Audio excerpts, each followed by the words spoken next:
more to go in our series on the greatest Canuck of all time. And tonight, Trevor Linden takes the spotlight. Here's Squire.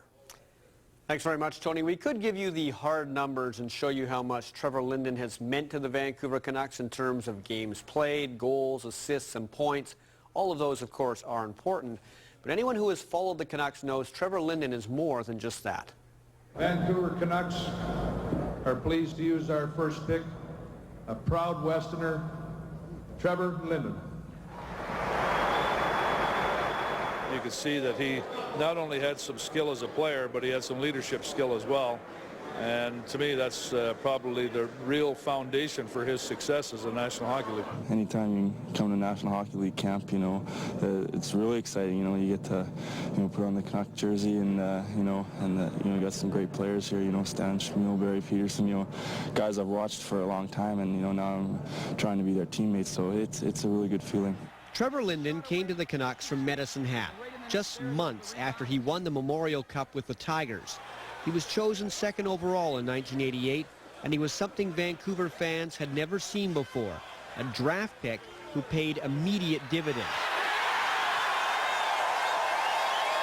He scored 30 goals in his rookie year, led the team in power play markers. He was the first rookie Canuck to be named team MVP. All of that at the age of 18.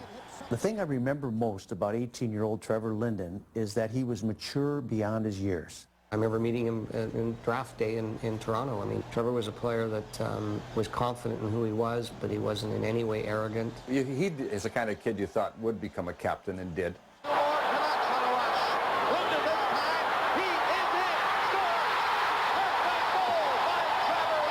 think he was a scorer that people didn't expect to see here. Putting up those numbers at an early age, being able to dominate games at an early age. I don't think that was necessarily the player that people expected that quickly. Trevor showed all his gifts in year one. Not just scoring, but a work ethic that usually comes from a third or fourth line grinder. Furthermore, he was versatile, going from right wing to center, a sideways move that can often make a young player go backwards. He's an 18-year-old coming in. He's a little early to come in here. Can he handle it?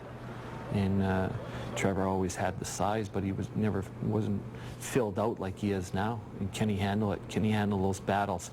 Can he handle the wear and tear? And it wasn't one day that he could not. He came and he paddled, and he made himself a better player by listening and working on things every day with Trevor.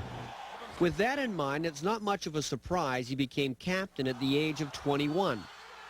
Now, we did foist it very young on him, the captaincy, and there were times that I wondered whether we put too much on his shoulders right away, but he sure grew into it, and as our team got better, I mean, it just, hindsight, it wasn't a bad decision, but for a while when we still weren't a very good team, you thought maybe this is too much for him, and he just showed that it wasn't too much for him, and like I say, as our team got better, as we filled in some holes, I mean, he was the right leader for us. He was clearly one of the main reasons for the magic of 1994. From keeping the Canucks alive in round one against Calgary with an overtime goal in Game 6, through to Game 7 against the Rangers, where he scored twice in a 3-2 loss. Got the puck at center to Trevor Linden, trying to get loose, coming in on goal. He scores! Had Vancouver won the Cup, if Kirk McLean probably wouldn't have won the Conn Smythe Trophy as the MVP, but a lot of votes would have gone to Trevor Linden.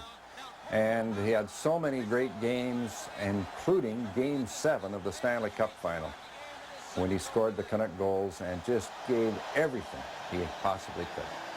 The disappointment of losing the Cup in 1994 was nothing compared to being traded in 1998 to the Islanders for Todd Bertuzzi.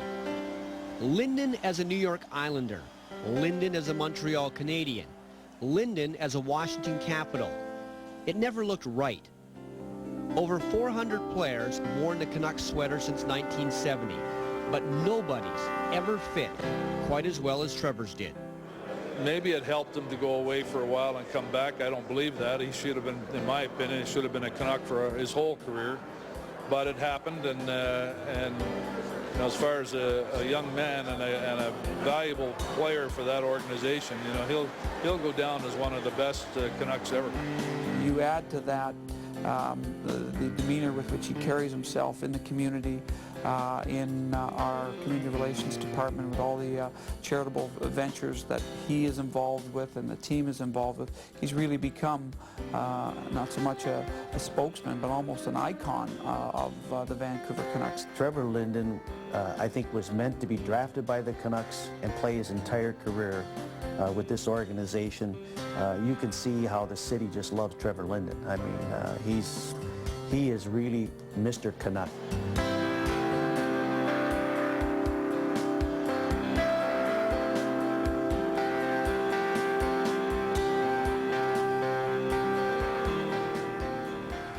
And we'll finish the 7-part series tomorrow night with the current Canucks captain, Marcus Nasling. Voting booths are still open, globalbc.com.